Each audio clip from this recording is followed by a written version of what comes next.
नमस्कार मित्रांनो, मागच्या व्हिडिओमध्ये आपण फुल वेव्ह रेक्टिफायर स्टडी केले. त्या फुल वेव्ह रेक्टिफायरमधलं पहिलं सर्किट जे होतं सेंटर टॅप रेक्टिफायर त्याचा आपण स्टडी केलं आहे. आता आपल्याला फुल वेव्ह रेक्टिफायरमधलं सेकंड सर्किट जे आहे, सेकंड टाईप जो आहे that is a bridge rectifier, याचा स्टडी करायचा आहे. आता हे फुल वेव्ह ब्रिज रेक्टिफायर काय आहे तर फुल वेव्ह ब्रिज रेक्टिफायरमध्ये 4 डायोड्स वापरतात आणि 4 डायोड जे त्याची जी अरेंजमेंट जी असते त्या अरेंजमेंटचं नाव आहे ब्रिज अरेंजमेंट. म्हणून त्याला म्हटलं आपण bridge rectifier. And it circuit convert both the half cycle, म्हणजे पूर्ण वेव्ह जी आहे त्या पूर्ण वेव्हला आपण डी सीमध्ये कन्वर्ट करतो, म्हणून याला म्हटलं आपण फुल वेव्ह ब्रिज रेक्टिफायर. याचं आपण जर कन्स्ट्रक्शन स्टडी केलं तर आपल्याला कन्स्ट्रक्शनमध्ये कळतं की डायोडची अरेंजमेंट आपण म्हटलं bridge arrangement, centre tap transformer आपण काढून टाकला आणि फक्त आपला स्टेप डाऊन ट्रान्सफॉर्मर वापरला. त्यानंतर इनपुट सिग्नल जो आहे तो आपण अप्लाय केला आहे डायगोनली अपोजिट एंड्सला. म्हणजे आपण जो ब्रिज अरेंजमेंट जी घेतली त्याला पी आणि आर आणि क्यू आणि एस असे 2 डायगोनल्स आहेत. त्या पी आणि आरच्या अक्रॉस आपल्याला इनपुट सिग्नल जे रेक्टिफाय करायचं आहे, input signal which has to be rectified is applied between terminal P and R, and between the other 2 terminals we are going to connect the load resistors. म्हणजे Q आणि एसच्या मध्ये आपल्याला load resistor जोडायचे आहे, ज्याच्या अक्रॉस आपल्याला output voltage measure करायचं आहे. So this is the arrangement, this is the construction of bridge rectifier. Now we are going to study the working of bridge rectifier. काय वर्किंग आहे ब्रिज रेक्टिफायरचं तर सेकंडरी पोटेन्शियल ज्याला ट्रान्सफॉर्मरचं ते ए सी पोटेन्शियल आलं, रिक्वायर्ड ए सी पोटेन्शियल. त्या A C पोटेन्शियलला 2 हाफ सायकल्स आहेत, positive half cycle, negative half cycle. During the positive half cycle terminal A becomes positive with respect to terminal बी. त्यामुळे diode D1 आणि D3 हे 2 forward मोडमध्ये जातात आणि diode D2 and D4 are in reverse mode. Therefore, diode D1 and D3 conducts while diode D2 and D4 remains in off condition. So current conduction takes place through diode D1 and D3. तर ती करंटची direction कशी flow होते तर terminal ए कडून P कडून diode D1 मधून तो क्यू कडून तो आर कडून तो एस मधून तो D3 then R and towards terminal B, अशी करंटची डिरेक्शन आली. म्हणजे actually current flowing through load जर आपण बघितला तो याची डिरेक्शन आहे पॉईंट्स ॲट टर्मिनल्स म्हणू आपण QRLS. This are the very important point. पुढे immediately the next half cycle appears.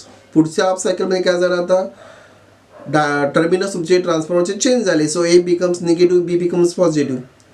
त्याच्यामुळे काय झालं आता डायोड D1 आणि D3 हे रिव्हर्स मोडला गेले while diode D2 and D4 are in forward mode.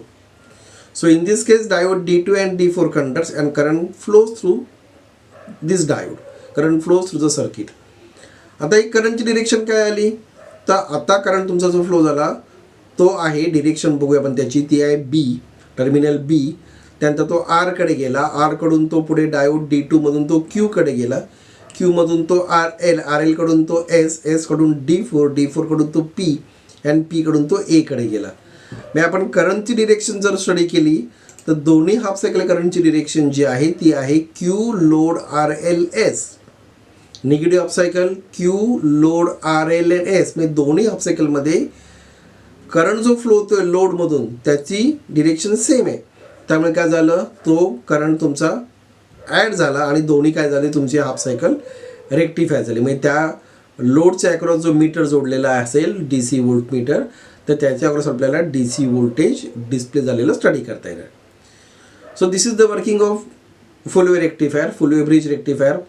Full wave 2 half cycle rectify केले आपण आताच बघितलं. त्यानंतर ब्रिज अरेंजमेंट वापरली म्हणून त्याला आपण म्हटलं फुल वेव्ह ब्रिज रेक्टिफायर. आता पुढे आपल्याला काय बघायचे तर नेहमीप्रमाणे त्या रेक्टिफायरचे पॅरामीटर्स. तर पहिला पॅरामीटर आपला आहे average voltage, DC voltage, load voltage और इट इज आउटपुट व्होल्टेज. किती आलं so it is given by 2Vm/π. Full rectifier मागच्या वेळेला पण तीच व्हॅल्यू आली होती 2Vm/π. Vm it is a maximum secondary potential develop across secondary of ट्रान्सफॉर्मरचं सेकंडरी व्होल्टेज आहे. VS ते RMS व्हॅल्यू आहे. परत 1.414 ने आपण त्याला मल्टिप्लाय केले की आपल्याला Vm मिळणार आहे. So actual output voltage VDC is given by 0.636 Vm. Vm is maximum secondary potential of transformer. पुढे सेकंड पॅरामीटर आहे आपला average current load current, output current, और it is a DC current. तो किती आला? That is IDC is equal to IL is equal to VDC upon RL.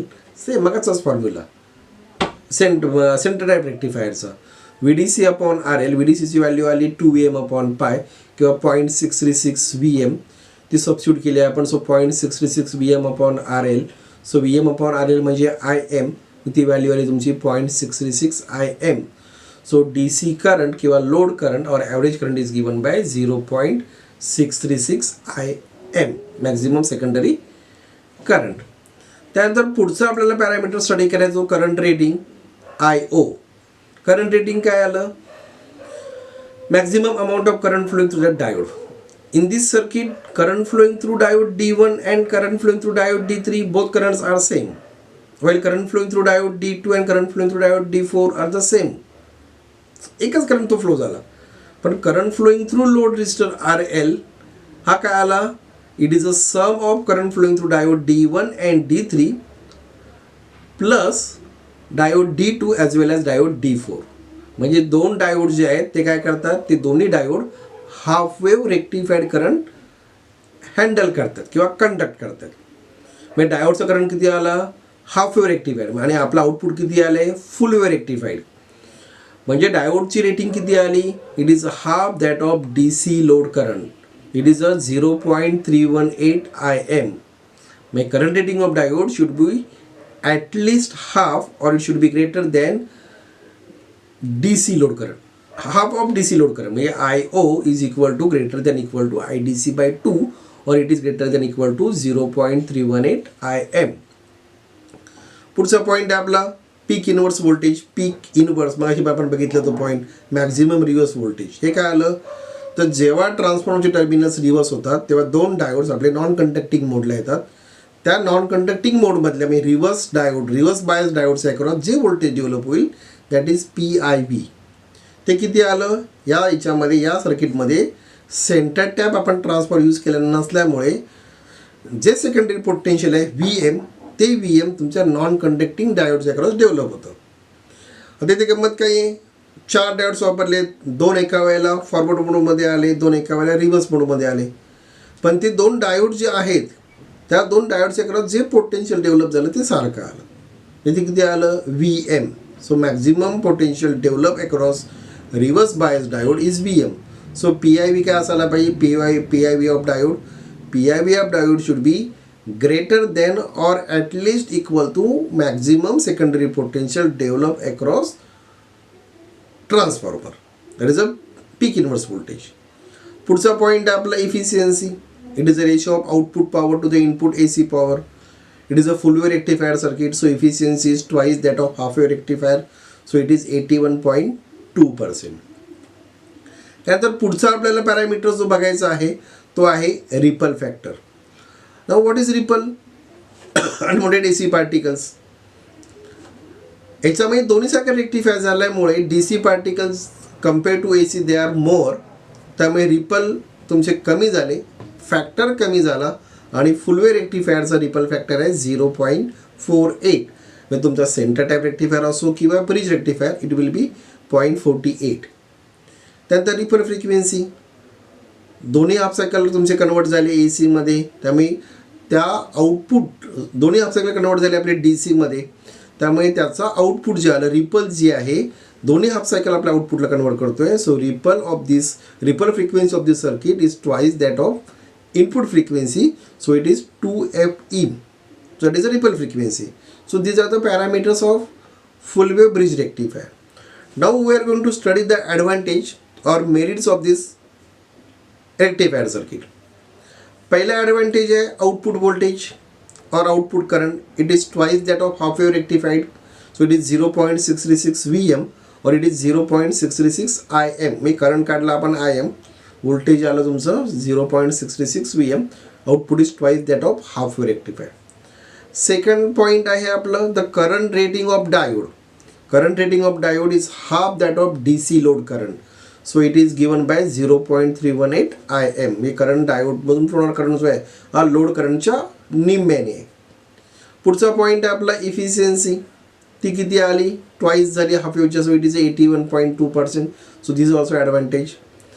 त्यानंतर ripple factor या सर्किटमध्ये कमी आहेत, ते किती आले, ते आहेत तुमचे 0.48.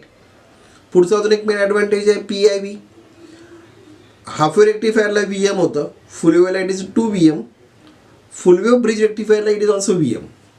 म्हणजे तुमचं PIV हा कमी झाला, सेंटर टॅपला तो डबल झाला होता. That is one of the best advantage of this circuit. त्यानंतर दुसरं महत्त्वाचं ॲडव्हान्टेज या सर्किटचं की या सर्किटला आपल्याला ट्रान्सफॉर्मर जो वापरला तो स्टेप डाऊन वापरला. There is no need of centre tap transformer. त्यामुळे compare to centre tap rectifier the cost of this circuit is reduce, it will be minimise. That is also one of the main advantage. But there are some disadvantage also. काय disadvantage आहेत, तर पहिलं it requires 4 diodes. 4 वापरले आपण, D1, D3, D2, D4. पहिल्या half सायकलला D1, D3, दुसऱ्या half सायकलला, दुसऱ्या निगेटिव्ह हाफ सायकलला D2 and D4. So 4 diodes are use. आणि 4 डायोड्स वापरतो आपण, त्यातले एका वेळेला 2 डायोड्स कंडक्ट होतात. त्यामुळे त्या डायोडचा जो इंटरनल ड्रॉप जो आहे, इंटरनल रेजिस्टन्स हा डबल झाला. त्यामुळे इंटरनल ड्रॉप जो आला, म्हणजे पहिला डायोड आपण जर घेतला त्याच्या अक्रॉस 0.7 व्होल्ट, दुसरा डायोड ज्याबरोबर आपण जोडला आहे D1, D3, तर त्याच्या अक्रॉस 0.7 व्होल्ट. त्यामुळे इंटरनल ड्रॉप जो आहे it is twice that of half wave rectifier. That is one of the main drawback of this rectifier. But due to advantages, there are many advantages. Due to many advantages, this circuit is widely used electronic power supply. इथे आपला rectifier हा section जो आहे आपला संपतोय. पुढच्या लेक्चर्समध्ये आपण filter circuit study करणार आहोत.